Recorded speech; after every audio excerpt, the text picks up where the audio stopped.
All right, y'all, welcome back and happy Wednesday. Today we're going to be breaking down Tennessee's offseason strategy for the portal and for the 2026 class.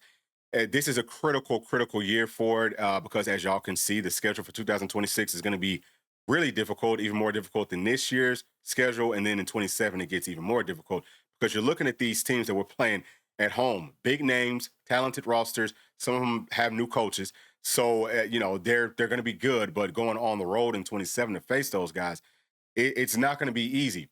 So, wanted to set the tone there. Y'all, please make sure to like and subscribe to the channel. We have a lot of things to cover today. This is just showing you how Tennessee's roster is going to look in 2026 with everything that we know that we should have. So, this is the entire 2026 class. I know that some players might leave. We might add more players as well. And it's also everyone that can come back for next year that I don't think is going pro. All right, because some of the guys, it's slam dunk, they're going to be going pro. But I'm not, counting folks transferring out, not just yet. So we would have a total of 87 scholarship players. 4 of those is going to be on special teams. So your kickers, your punters, your long snappers have to have that for sure. But in 2026, the SEC goes to the 105 roster limit. So you get 105 scholarships.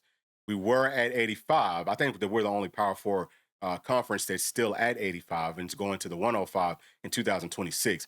Now, Tennessee is still, we still have like a scholarship limit. I think up until 2028 or maybe 2029. Either way, we're only going to have 103 scholarships. We go up to the 105 in 2028 or 2029. But what that means, okay, just kind of like a ballpark figure, about 16 scholarships on top of everybody that we're going to be looking at here, right, that we can add to this roster. So a lot more depth is coming. All right. And I'm also tell y'all this, Tennessee is going to be one of the big spenders. I think that we'll have just as much money as anybody in the country to spend. Think about it now.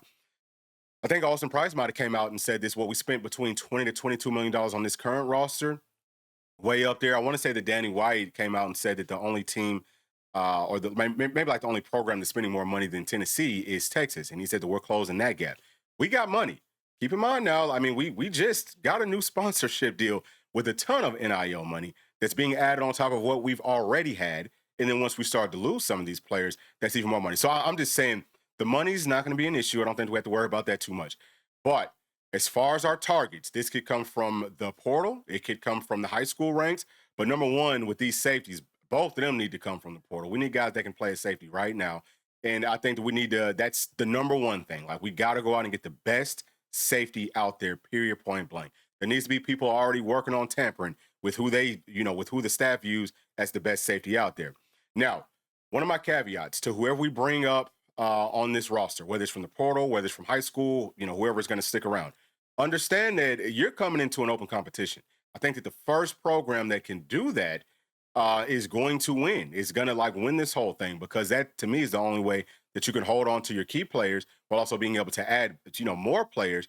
And it's not a huge deal, because if the guys want to leave because they don't like competition, well, you shouldn't have been here anyway. Like, we want folks who feel like, hey, I'm that dude and I'm going to earn this spot either way. And like I said, man, we'll have the money to get these players paid.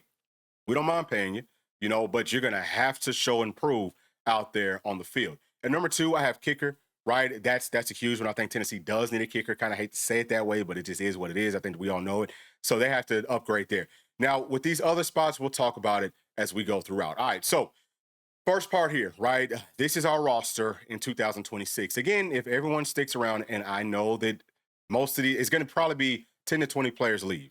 I think 10 to 20 players that we have listed here will end up transferring out. And I think that we might be better for it in some of the situations. But where I'm at here in the top left, that strong side defensive end, that's a good-looking group there. I think that we're fine. I don't feel like we really need to add anybody there.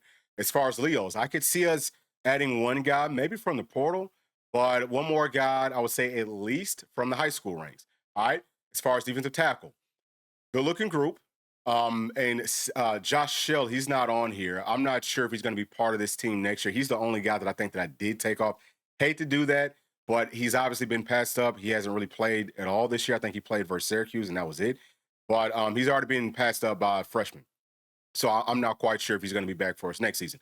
Either way, though, love these guys, but we need more size. We got a few players here. So Darian Albert, he could maybe be like a 330, 340 plus sort of a player for you. Probably not as a freshman, but maybe 330. I don't know about 340. Charles House, maybe he could get up to that. Um, I would say maybe Wallace, he could probably get up to that. But we need those types of players. I mean, I would really even say 340 plus, like maybe even 350, because we need those big space heaters playing in the middle of our defense. We missed it this year, so I would say for sure Portal got to go add one of those big guys, if not two of them, right? So you at least add one from the portal and maybe another one from the high school ranks. It looks like Tennessee's already on that. And as far as the middle linebacker, okay, so the guys playing at Mike, y'all might notice that I moved Arion Carter to this unit. I think that might better suit them with our wills now because they're really good athletes. And then we just have a ton of depth at Mike. I don't see us having to add anyone else here if everyone stays put, which I feel like they probably will. So moving on. Next one here, right up under me, that's cornerbacks. Not enough players there. There's only 6 scholarship guys that I have slotted as corners. Maybe some of the guys playing at Star could play corner for you as well, but I would like to because we're going to have a lot more scholarships. It's a bigger roster. We need more depth. Let's have 8 to 10 guys playing a true corner, and then have somewhere between like 5 to 6 true guys playing at Star. So I would say for sure go add a guy or two from the portal at corner. Maybe add one guy from the portal and then another 2 from the high school ranks. I think that we need to do that. Or maybe 2 from the portal and then 1 from the high school ranks. But you definitely need to have more depth, as we saw from this season. As we saw the same thing with defensive tackles from this season. You just need to have a lot of guys there. So at safety, we've already talked about that. I think we've got some good bodies here. I think that, I mean, it's possible that anywhere players could transfer out. Wouldn't be shocked if that happens here. But I do like a few of those players, and I hope that they do stick around in it because I think that they might be able to win one of the starting spots. But we got to bring in a surefire starter for sure from the portal. I think no questions asked. Now at will linebacker, love these guys here. Really good athletes, but they're all very young. Obviously, over the offseason, had to gain a whole lot of weight, but I don't think that's going to be too much of a problem. But I would say maybe you might want to go to the portal, maybe add a guy here. Again, open competition. You want to be able to rotate. Just have the depth. Have somebody that's coming in understanding that, hey, we are going to have to fight for a starting job. If we can find that, I think that that's great. I don't know if you want to go add a younger player, add another young player to that room. And, at Star, I would like to see us have 5 to 6 true guys there. Gotta probably go to the portal to try to add a guy because everyone here is really young. Now, I think that Dylan Lewis and Trey, 2 players that should be really good for us. But again, man, we got to keep that competition going. I hope we hold on to them. Nobody transfer out. And let's move on to the next part of this. So quarterback is right up under me. I know that Jake Merkling, I've said it so many times, he's probably going to be transferring out, but I had to put him up here. Okay. So if he does transfer out, Tennessee is going to have to go to the portal, obviously, and add a veteran quarterback that's going to be fine with fighting for time or just being a straight up backup. This is the one spot that I'd say you might not want to go add a guy that is, maybe could be a starter just because you don't want these other 2 players transferring out. Definitely don't want to do that. So that's going to be a tough thing to do, but I think that we can get it figured out. So running back, I think that we need to add 1 to 2 more players here. Probably add 1 from the portal, and then maybe add 1 from 1 extra one. Oh yeah, 1 from the high school rank. Sorry about that. So you want to have 5 to 6. In typical seasons, you'd only have 5, but since we have more roster spots, why not add 6 and maybe even 7? Like just have the depth. So tight end, I think that we're probably fine at tight end. I don't know who's going to transfer out, but it's possible that could happen. Hopefully, we can hold on to all these guys. But I think that we're fine. Maybe you could add 1 more here as well. And then wide receiver, 10 guys, and down at number 10, Legend Bay. I think he's probably going to flip. So, we might lose him. So maybe add another guy from the high school ranks. I don't think that you want to go add another guy from the portal to this wide receiver room because all these guys, like if you do that, then, somebody might transfer out. So I guess with wide receiver and with quarterback, don't really want to go to the portal too much. So offensive tackle is right up under me. I think that we're probably fine here. I think that we're going to be at least 4 deep with guys that I really like. Bennett Warren's looked good. He's looked really good. Haven't seen Jeremiah so far this season, but physically, we know that he's one of the best physically put together players on this whole team. And then, we've got 2 really good options coming in as freshmen at offensive tackle as well. So I think we're probably fine here, but you could maybe add 1 more here as well. And maybe from the high school ranks.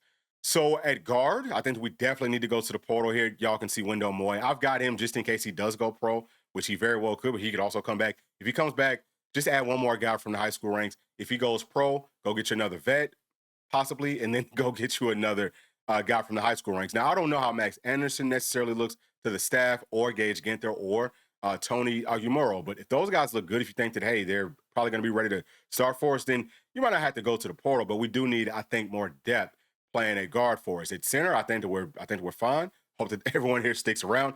I have Gus Hill, who I think this season might be a walk-on player. Have him as a scholarship guy. I think he's a redshirt junior currently. But just having the depth at center is obviously going to be huge for us. Okay, so that's the whole roster. I just wanted for y'all to see how things look from that standpoint, know who I'm talking about, right? But I would say that the strategy really this offseason, given the fact that we're going to have plenty of money, I think, to go and hand select pretty much whoever we want, we've got to make sure that whoever we hold on to are players that we really want to hold on to, players that have shown and proven that they can play. Only pay the people who have shown that, whether that's in practice, right? Because that could be in practice. It doesn't always have to be like in game situations. So if they've shown it, if they're showing up, if there's no character issues there, then yeah, you want to, get them paid, hold on to them. But you also don't want to overpay. One of the things that I'll tell y'all is, obviously, people know that we've overpaid for some players on this current roster. And I'm not talking about people who got hurt, because people will get hurt. I don't think that you take away someone's pay because they got hurt and they can't play. You know what I mean? Like, that's not, you should never do that in football, because it is a game of injuries. You don't want players being out there trying not to get hurt, because then they won't play hard, So either way, I'm not talking about that, but some other things like with character issues and all of that. Let's not give those types of people raises, right? Like, let's not, if they're showing some character flaws, you got to let them go. You got to let them walk, and let's just trust ourselves inside of the portal that we can get it done. We also need to be a lot better at, as soon as the portal opens up, we talked about, man, we should be doing some tampering. Like, we should know who we're targeting. We should know what their agent's looking for. It should be as soon as the portal officially opens up, hey, there's all these visits scheduled for Tennessee. I don't care if people call us tamperers, because what are y'all doing not tampering? Everyone's going to tamper. That's just part of the game. So get the stuff set up, okay? And let's just go close on players earlier in the portal. Like, we've sat on our hands way too much in the portal. And I think we've done a good job of bringing in talent from the portal. I'm not saying rush it, like you got to vet them out and all that, but we should know how they look on film. And we should know, who's on the top of our list. You come see them in person. Do they pass that eyeball test? Do they pass the personality test? Then let's seal the deal. Get things signed up and get them off the freaking board. That's how it needs to work. That's how it needs to move. And if Tennessee plays this right, this roster with an influx of talent, like I said, 16, like at the bare minimum, but probably closer to about 30 or more players, new players being added to this roster. And that's really just coming from like the portal stuff, could be a totally different look. So we can knock it out of the park, and we could go win us a daggum national championship coming up in 2026. But those are my thoughts, y'all. Please share y'all's down in the comment section. And as always, please make sure to like and subscribe to the channel. We'll be talking to y'all tomorrow. Thanks. Peace. Thanks for watching. And please make sure to like and subscribe to the channel, because that keeps us growing inside of the YouTube algorithm. And if you did like this video, here's another one that you might also enjoy. Thank you. We'll see you on the next one. Peace.